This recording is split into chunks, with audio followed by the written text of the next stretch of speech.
Okay, Sue. By the way, I do not want to. Of all my ex-girlfriends' names, let's say Sue, Nancy, Mary, Suzanne. That's just about it, the long-termers. Mm-hmm. What is your favorite name? Or Alice? I don't know. You Do you want don't? me to start listing ex-boyfriend names and you can tell me which is the No, best? because I'd feel insecure. Oh, okay. Because I'm inadequate. But you're not insecure. What's your favorite name of all those? Of all those? Yeah. I guess Nancy. Same here. I mean, I like yours the most. Yours is just it's just such a wonderful name. You know, there's a chance that if I liked nothing else about you, that just the fact that your name Alice would be a huge thing. Mm. Like, yeah, she's just a lump on a log. I know, she's so boring, but her name is Alice. Thanks. Hey, you're welcome. You're welcome. That's what the couples therapy has been doing for me. Discovering new things about you. Oh, that's canceled now, though. Oh yeah, that's sorry about that. The dream is over. We want our money back at this point. We're good. Thank you. All right, but not to mean that other people shouldn't go. They're not an advertiser, so it gives a flying frig. All right. So obviously the big news is this bank, this venture capital bank, which I didn't know provides the banking for half of the venture capital firms in the country. It's something like 60,000 businesses, whatever. I think it's partially like a prestige thing for them to be with Silicon Valley Bank. I had never heard of it before. Had you? Did you? No. No. So anyway, the bank somehow is failing. Now, a couple of things that jumped out at me were somehow, I don't know why, but from what I'm seeing right now, this snapshot it's not immediately politicized. It's a little politicized. There's been people there's a bunch of people saying like they're like all full of woke and ESG and like so we shouldn't bail them out. Well, that is true. But It's going to be true of any bank. Do you know Congressman Ro Khanna? Uh-huh. The California progressive. He's actually at times I've seen many examples with him being in a forum and interview where he's been exceptionally reasonable. Like he hasn't been an insane a-hole. He's a big progressive. I mean, there seems to be, for the most part, a consensus in D.C. that there's not going to be a straight-up bailout, whatever that means to different people of this bank. Well, this is Ro Khanna's district. He wants there to be a bailout. Let's listen to a little bit of him with Margaret Brennan today. A couple of things jump out, and if you're from New England, a couple of things will definitely jump out. I have great respect for Secretary Yellen, but I think we need to have more clarity and greater strength in what Treasury is saying. First, the principle needs to be that all depositors will be protected and have full access to their accounts Monday morning. So that's not everybody who's just in FDIC, but all depositors. Well, right. So because this tends to be a bank for startups, an unusually large amount of their deposits are not FDIC insured. Right. Because FDIC insures everything up to $250,000 in the account, which, like, for most normal banking that most normal, regular, everyday people do, that's totally fine, right? But if you're a startup company and you just got $5 million in seed funding in your angel investor round or whatever, you might have a fairly large amount of that in the bank. And that's not FDIC insured. Right. And also anything over $250K is not insured. Right. So now it's not clear that means they won't get any of this back. This bank has a lot of assets. A bunch of them are liquid enough that they could start selling things off. They're saying like even if they just start selling things off, a lot of that people the people with accounts in this bank are probably going to see, they're definitely going to see that $250,000 available to them again on Monday. They are also going to see potentially up to 30 to 50% of the other money that was the uninsured money that was in the bank available to them as soon as Monday as well. Now, this depends on a lot of things. This is dependent on them being able to sell a bunch of their assets and getting cash to cover these costs.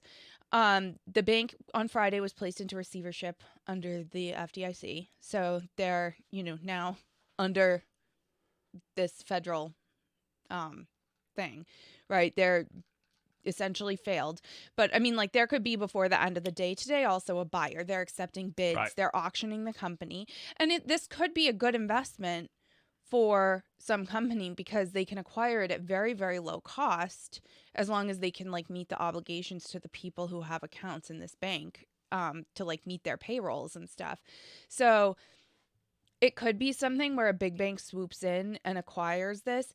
Now, what caused this collapse has a lot to do. It's funny, like, I was reading up on this, and it kind of comes all back to inflation and the Fed raising rates because basically, you know, they're a company that gets a lot of cash deposits, big cash deposits. Why? Because a lot of these companies put all their runway, like, in the bank.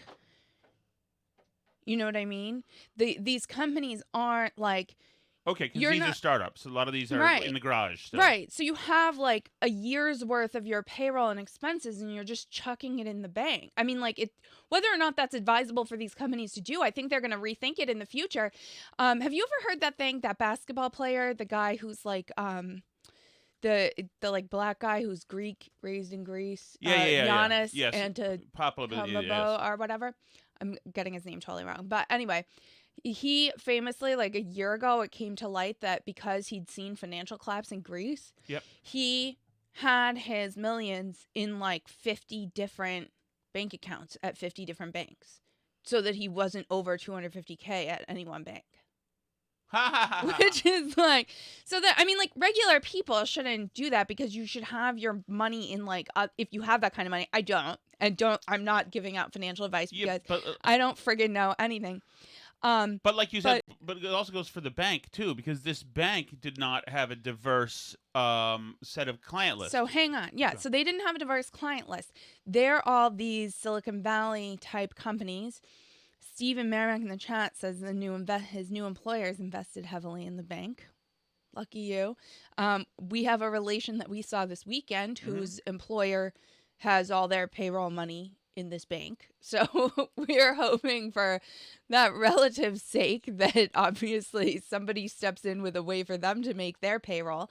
But, you know, this bank was very reliant on cash coming in because the business model of a bank is to take money from some people and then loan it to other people. Right? Like, that's what you do. So they're getting all this cash in because they have this reputation as, like, Silicon Valley Bank, like the bank for venture capital people, and they have all this cash coming in, which is great for them because they can make all kinds of investments.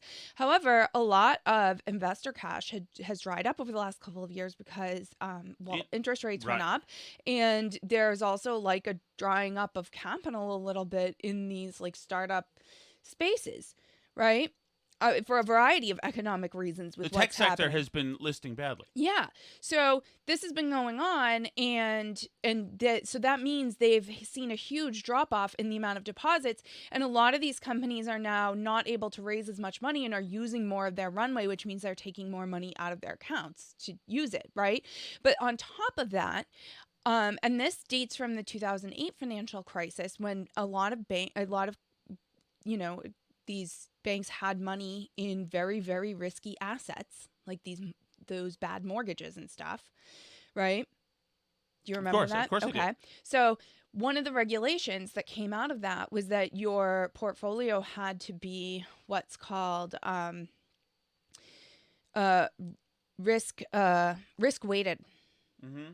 So you had to have more capital to back up because you need to have, like, a certain percent of the money in your bank actually of what you're loaning out. In case of fire. Right. So, and what this regulation essentially said is, like, since some type of investments are riskier than others, that for riskier investments, you need to have more money sitting in the bank in case than you do for, like, less risky things.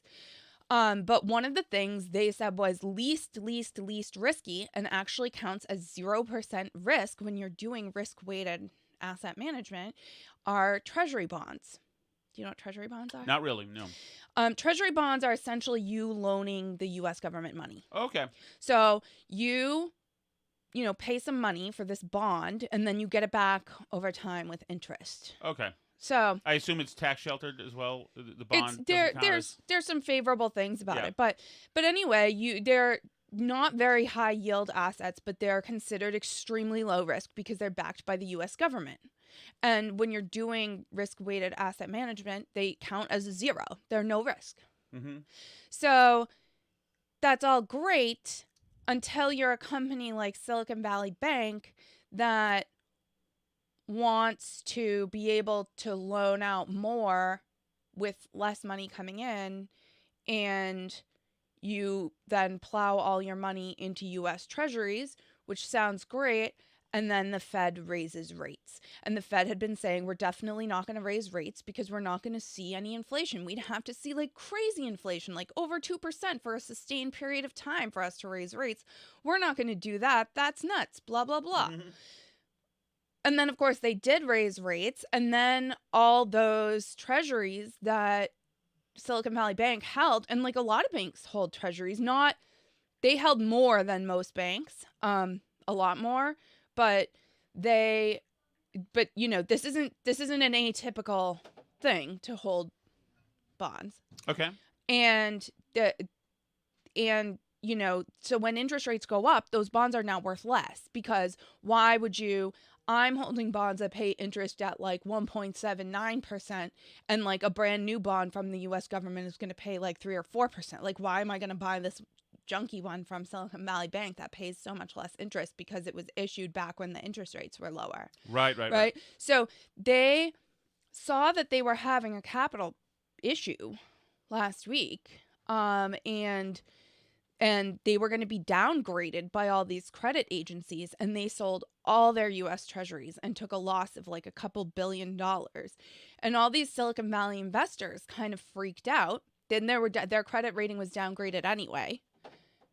And then all these Silicon Valley people freaked out, including Peter Thiel, who runs the Founders Fund.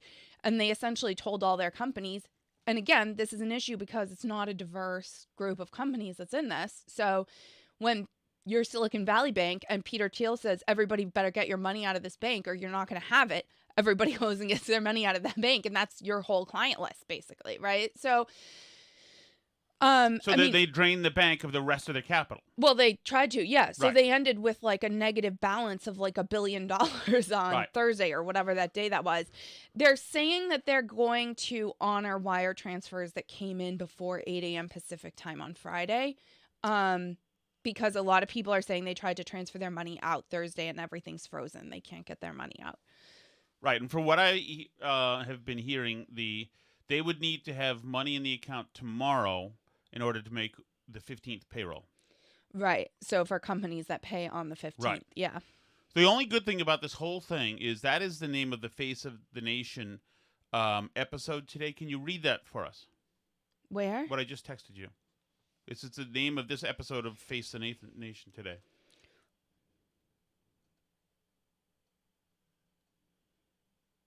The Silicon Valley Bank Clapse? Mm-hmm. The only good thing about this is that the word Clapse is going to be used a lot in the next few weeks, maybe even months if we have a full depression. And nobody says Clapse better than Alice Shattuck, What's wrong with how I who's say managed Clapse? to rip a syllable away from it. Sorry? Clapse. Like golf claps. What do you call it? A collapse? I call it a collapse because it's a collapse. There's a C-O-L there that needs to be Okay. represented. You say it again. Well, the Silicon Valley Bank collapse. Say claps. Claps. Um, But I find this so super interesting because now there's like this major push by people, and like I say, like we actually personally know somebody pretty well whose like paycheck could very easily be impacted by this. That being said, there's like this huge push amongst a bunch of like Silicon Valley adjacent people who probably stand to benefit from it, saying that this absolutely has to be solved by the federal government, and if it's not, there's going to be a huge run on banks. And I mean, like a bunch of them are like actively rooting for like First Republic Bank and JP Morgan to have bank runs too. And including, by the way, some of the people who are like tweeting all this stuff about like First Republic Bank is next, bank runs Well, everywhere. this is the second he like bank, right? literally There was holds another- a short position in, so he could actually be in trouble for like trying to manufacture a bank run on a bank that he holds a short position in. Well, this is the second bank that this happened to in a couple weeks. I read somewhere that there was another one too, and well, that brings me to back to the Congressman Ro Khanna, who was in this. This is his district. All depositors, meaning those with accounts bigger than $250,000, which is the cutoff for insurance right now. Yes, all of them. There's precedent for this. Chair Powell, when he was at Treasury in 1991, the Bank of New England collapsed. And Chair Powell said that Treasury coordinated with FDIC and with the Fed, and they insured every depositor then. And why did they do it? They didn't want a regional run on the banks. So now I remember that. Now, a couple of notable things. How many Bank of New England branches do you see out there, Alice? None. Right, because that went away. That went to heaven. And, Yeah, and so so- did a whole bunch of others. But and I remember the footage of the long lines because there was a run on the bank. So Yeah, and there are people posting images of people like standing outside banks this weekend. And you were kind of saying like, why is that? Can't you just like transfer money out like yeah, online? you go in there with a So- withdrawal slip. It's But weird. I was reading and like, so I think people literally want cash because like a lot of these people initiated wire transfers at Silicon Valley Bank and did them on Thursday and nothing. They didn't go, you know, Right. like, so I think there's sort of a suspicion of that. But I think that the online stuff also is happening at the same time too. And that's part of, you know, I read one and I don't know to what degree any of these people are experts in this. But you know, there's people online saying for sure that like one of the factors that contributed to this is the ability of lots of people to take money out of a bank very, very quickly. And so you can have this sort of social media contagion effect that you wouldn't have been able to have, you know, at the Breaking same news. scale. Federal regulators said all depositors of Silicon Valley Bank will get their money and said a second bank, Signature Bank, was closed. So what does that mean right now? How are all depositors going to get their money right now? Federal regulators rolled out emergency measures Sunday night to stem potential spillovers from Friday's swift collapse of Silicon Valley Bank, including measures to backstop all depositors. Regulators announced that the action in a joint statement from Treasury Secretary Yellen, Fed Chair Jerome Powell, and Martin Grunberg. The group said that depositors at SVB will have access to all of their money on Monday. So is this just a general bailout then? Well, This I've seen a lot of this too. People saying, "Well, but all these people now, more bailouts for more people." Yeah. So, and there's some controversy. Like, I think everyone thinks that Silicon Valley Bank should go away. That the people who are making the investment decisions at Silicon Valley Bank and the people running the books there should all be on the hook and should not be Says bailed no out. losses associated with the resolution of Silicon Valley Bank will be borne by the taxpayer. Well, do they have a buyer? Could that be what they mean? After receiving several recommendations from the boards of the FDIC and Federal Reserve and consulting with President, Secretary Yellen approved actions enabling the FDIC to complete its resolution of Silicon. The Fed said it would make additional funding available. It doesn't seem.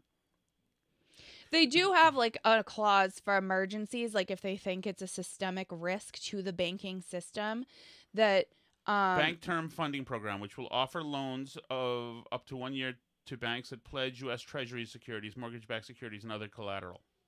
So, I mean, I don't know. You're not going to get your claps, I don't think, Alice. Well, I don't know. I think Silicon Valley Bank should collapse. Oh, definitely. That has collapsed, I think, right? Yeah, I'm of mixed emotions on the individual depositors, you know, who have these companies and have people working for them who didn't necessarily. I mean, like, I don't know. I think probably at your startup you should hire some financial people who should tell you not to handle your money this way. But I also kind of think that, like, you know, I don't know how much you can blame the depositors. Like, sorry, your company didn't take off. Guess you should have researched the financial statements of the bank more, where you put your money. Like, I mean, does that seem like it? Well, It but it seems is a still- little extreme, right? Yeah, but it's still Sucks to picking be you. favorites.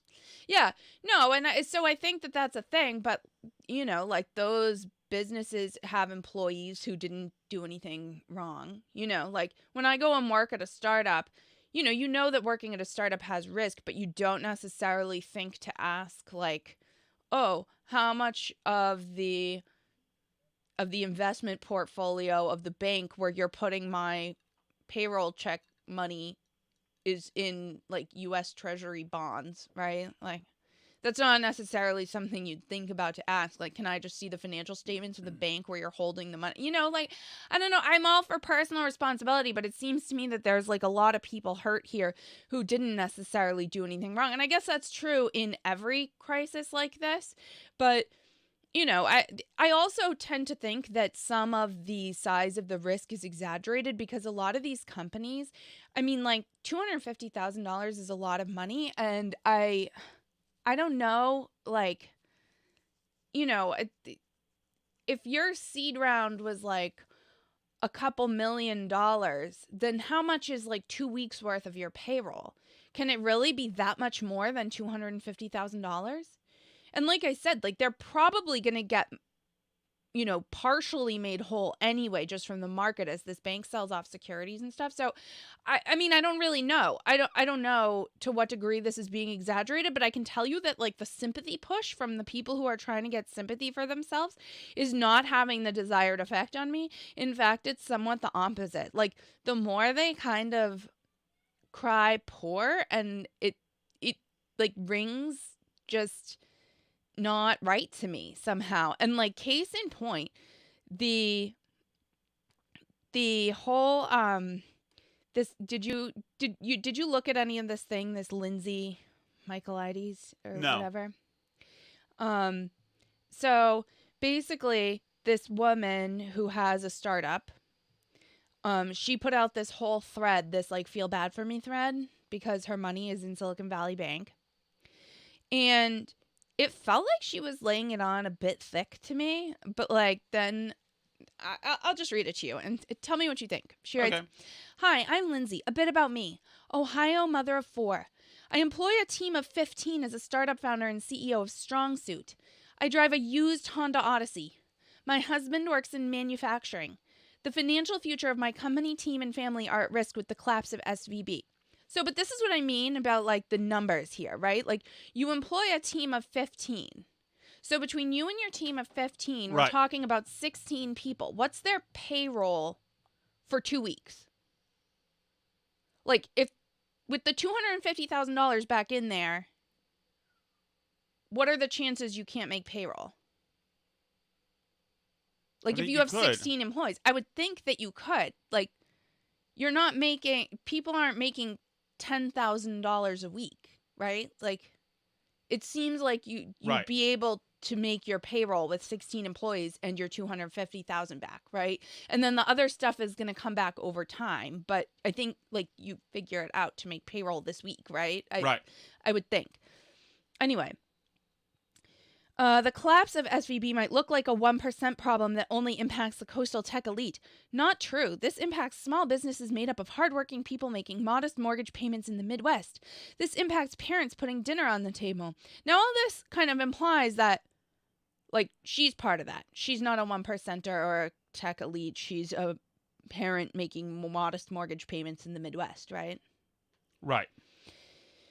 So then she goes into her whole story. Her second child was born in 2017. They struggled as working parents to manage things. She came up with this idea of Strong Suit in 2018 with an idea and lots of hustle. She built something that helps working families manage the chaos, move parents from feeling frazzled and feeling present on top of it without settling and opting out of their careers.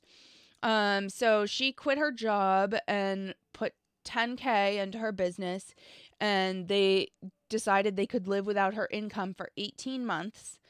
Already, you can tell they can't be that poor, right? Right. I mean, you can already tell that works in manufacturing must be a euphemism for something. Yes. I grew the business while navigating. She was pregnant with twins. She had to stop by her OB on the route to the airport to get investors. She had preemies. It sounds hard. She raised $3 million. She hired engineers. She has a team of 16 people. She says, I don't know how this ends. There's stories of thousands of people like mine. I don't know the tech elite. My employees work at wages far below market in exchange for ownership and a vision. I'm not the tech elite. I'm a mom in Ohio who gets up every day and works as hard as I can to raise good humans and to build something that will make the world better for all of our kids. My founder story is 100% vision, grit, hard work, and sacrifice, no riches. My team is not big tech. No one lives in Silicon Valley. This isn't bailing out big tech. This isn't a handout to the tech elite. Right? So then you go to her profile and it says former McKinsey. Yeah. So she's former McKinsey. She was making $230,000 a year at McKinsey. Her husband is also former McKinsey. He works in manufacturing, means that he's the CFO of a steel company. And they had a family income of over $400K a year living in Ohio. Gotcha. So, that's fine, but you're a 1%er. Right. Right. I'm not judging. Go for it. Live the dream. I know a lot of very smart people who've worked at McKinsey and are, awesome people. Live the dream, whatever. But don't come to me and go like, I'm just like you. I'm not a tech elite. I drive a used Honda Odyssey. Yes. Slow down. So then her company that she started, which also I was like, details a little vague on what your company does. We help families manage things so they feel in control. So it's called Strong Suit.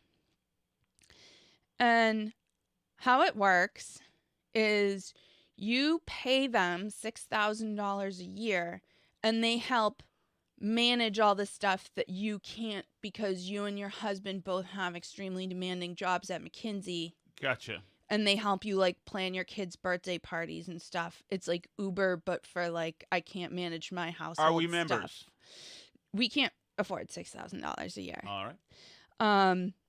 You have to join the wait list first of all because Okay. you can choose $5,900 a year, $1,500 a quarter, or $600 a month, depending. Let's spread it out, Alice.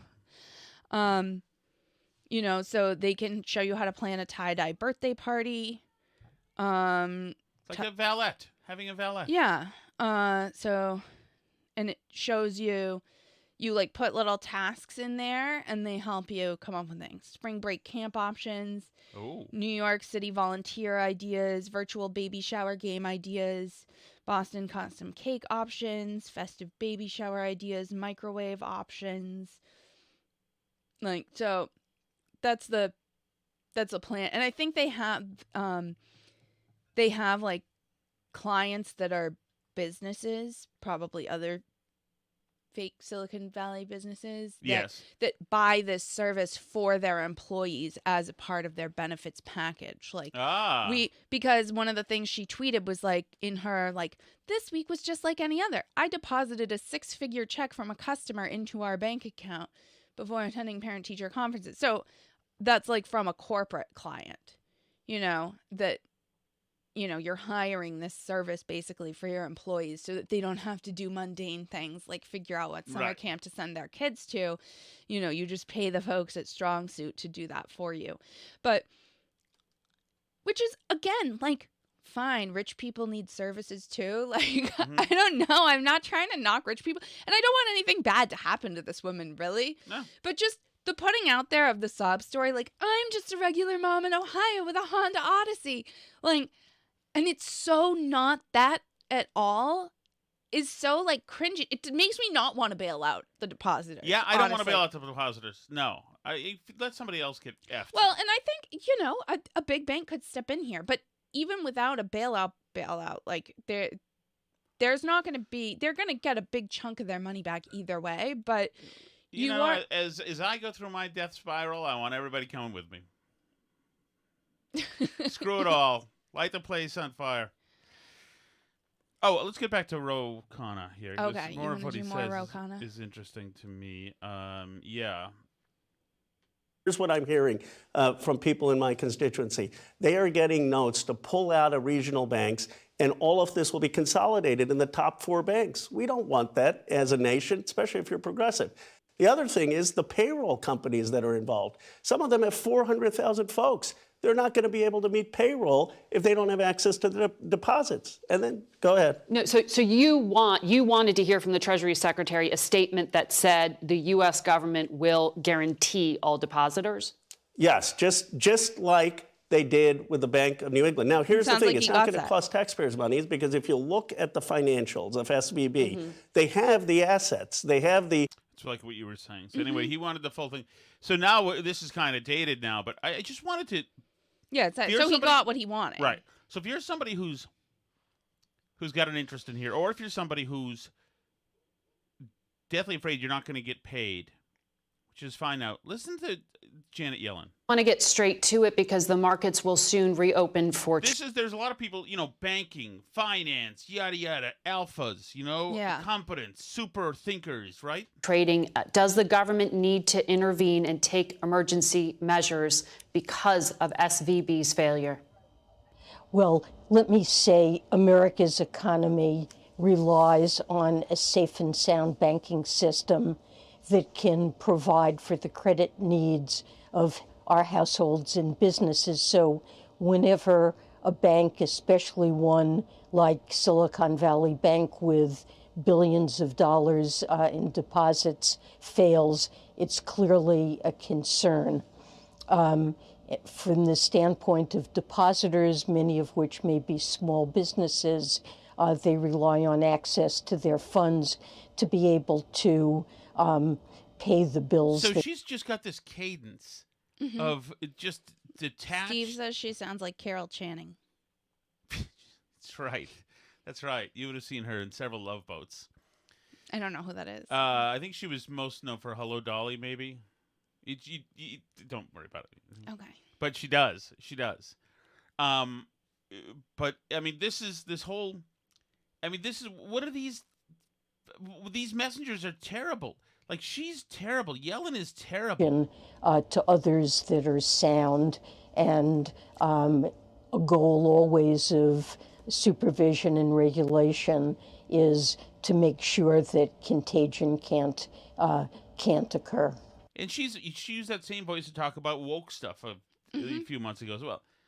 These people do not. You need people that are going to make people timid in the markets say, okay, somebody's on this. But maybe somebody else is on it. Who knows? What else we got, Albie? Oh, there was something you wanted to talk about today. Okay, this. How about this young lady's audio? Okay. This is a big thing, right? Yeah, I've been seeing a lot of Did you send commentary this to on us? this. Yeah, I did. I'm curious your thoughts. Because I'm not seeing. I'm seeing the Stanford stuff. It's up there. It's up there. It's up there? above that. Yeah. Oh, there she Tommy is. in New Hampshire says the Shattuck sucked me into Patreon with their asbestos super fun site and burnt orange minivan story were the same. Well, I can promise you we're not gonna need the taxpayers to bail out our uninsured by the FDIC deposits. And as a matter of fact, If you we want get to a situation you where want we to- have $250,000 in the bank, I promise we'll stop charging for Patreon. Yes, and I don't actually. No way. But you can still see that burnt orange minivan if you'd like to on the streets of Maryland, which is just another heartache that we've got to go through. Somebody has been driving that car around, racking up speeding tickets and red light blowing tickets, and they're all coming to the Shaddocks, even though the car was sold. It's just one of the nightmares we've got just waiting for us. Okay, so this is a young lady who's on TikTok. Where do you think I am visually on this young lady? You like her? Yes. Okay, I'm a she's big- not that. She's cute. I like my psychos brunette, too. Okay. I do. Okay. Even though the two I've known in my life, both with the nicest names, have not been brunettes.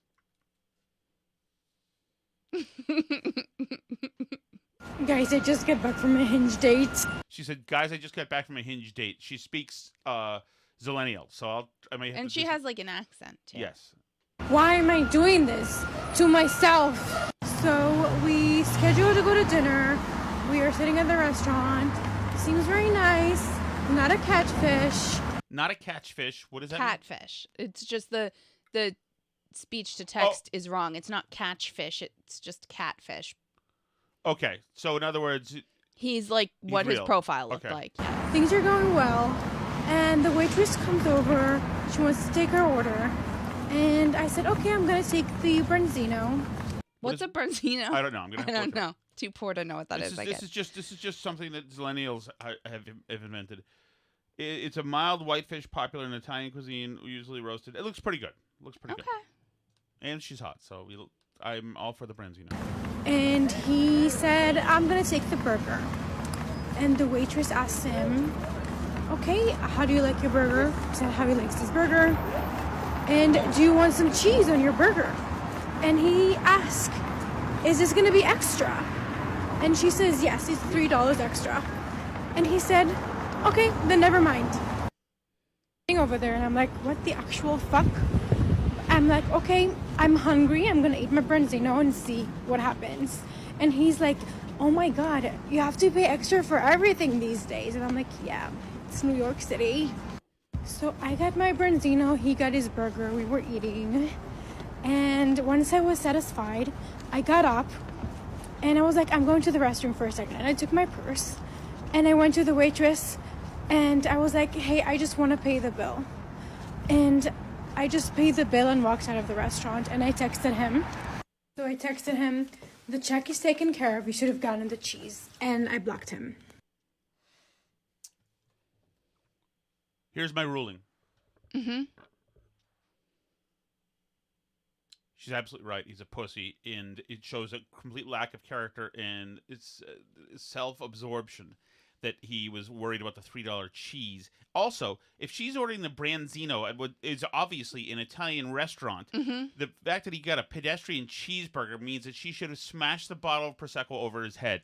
Well, okay, I'm glad to hear you say this because I thought I was the only one, and I can see in the chat, Tommy, New Hampshire is calling her a nightmare, and a lot of people were saying she was like psycho and all this stuff. But like, I kind of think it is really weird on a date to like be upset about a $3 upcharge for cheese. Of course, at a fancy restaurant they charge you more for everything, especially in New York. Like, what? I mean, she's ordering fish that you and I don't even know what it is, and Right, like he's well, worried about his $3 cheese. Like, I find that so weird. I don't know. Yes, of course. He's got a total lack of testosterone if he does that. And also, first of all, is he trying to get laid here? Because if so, play the game. Remember, the idea is, first of all, Russell in the chat says she's no good. He's better off. No, she is good. No, she's good and hot. We like her. All he But had Steve to do. and Merrimack says she sounds like a tiger in bed. So She is excellent. We love her. Steve, check out. Have you tweeted her? I haven't retweeted I'll tweet it. her. You can go tweet I'm it. going to tweet her right now. But yeah, I hold kinda- on one second, Alice. And Another like, thing is this. she bought him his food, and then left. Like, Well, because you know why? Because she knew she was dealing with a bitch. And she knew, she could tell probably when she got her Branzino mm-hmm. that Cheapy was ordering off the cheap side of the menu for himself. Because he's like, oh man, it's going to cost me they're going to charge me for the cheese. $3 for cheese? Dude, you are trying to get laid here. You're worried about the cheese? He CB'd himself over a slice of cheese. He is now alone tonight without this gorgeous brunette hanging with him. But he saved on the cheese. I hate this guy. I hope. well, and she bought him all his food now, which I think honestly was kind of a smart move on her part because now he can't post about her and be like, "I went out and bought this girl this fancy meal at a place that charges $3 extra for love cheese." this girl. She is fantastic. She is fantastic. Yeah. And absolutely, the guy was a total bitch. And you guys know that you wouldn't act like that. Come on. So yeah, I don't know. I'm gonna put the link in the chat for people too because back before I was very rich, I've heard Alice, like I all was, negativity about her, and I kind of don't mind her. Like I think what's wrong? she's right, and I think the guy. Yeah, the guy's a bitch. She noticed that during the meal that he has big character flaws, and she wanted out, and she got the hell out of Dodge, and I have no problem with that whatsoever.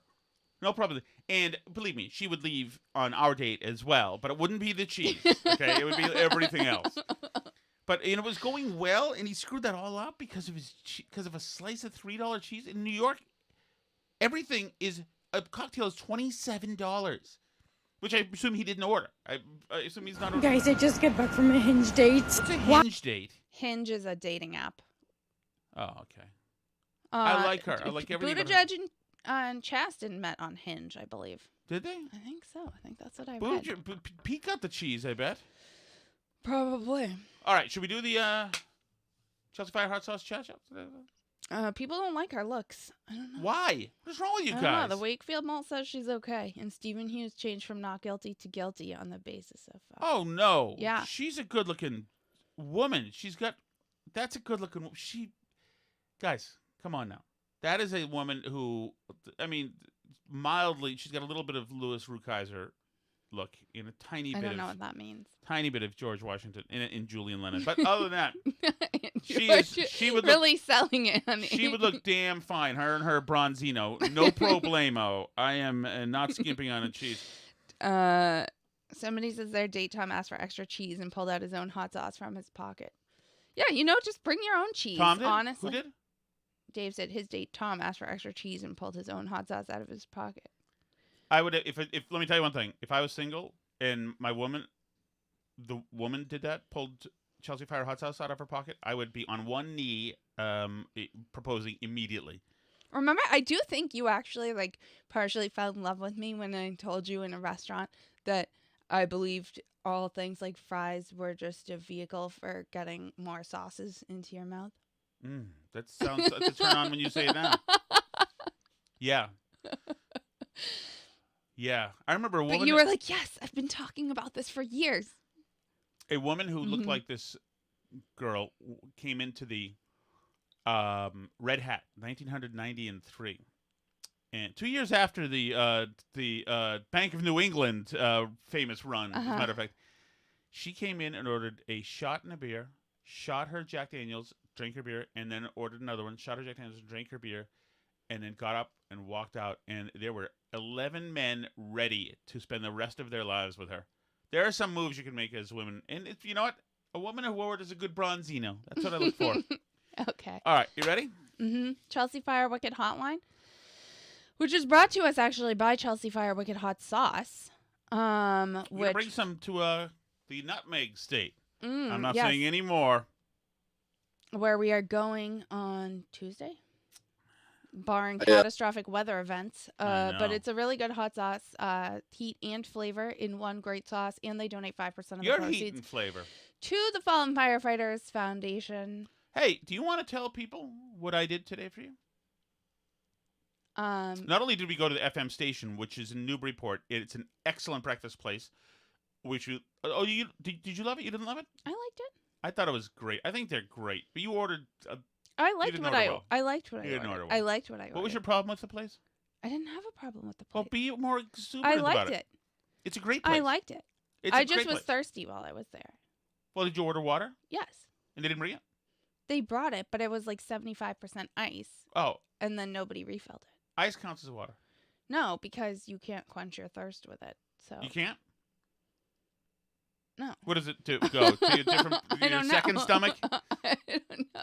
What am I supposed to swallow Alice it is whole? one of these. Alice is one of these people. Guys, listen to this. I was Listen to just- this. Alice is one of these people who actually, when she gets an iced coffee from Dunkin' Donuts, demands no ice in it. I do order things with no ice. Yeah, no ice. Not because but No. if I'm thirsty and I want water, I do, and I'll order if I'm at McDonald's, I'll order a Sprite with no ice. Right. Just trying to eat Gary Gipe more product. Yeah, Just order just order it the way they give it to you. Just order no, it. I don't want the ice. Just take it's it. annoying. Right. Just like you don't want the It's cheese. annoying. Exactly. And- You don't want the cheese. I'm not getting the cheese.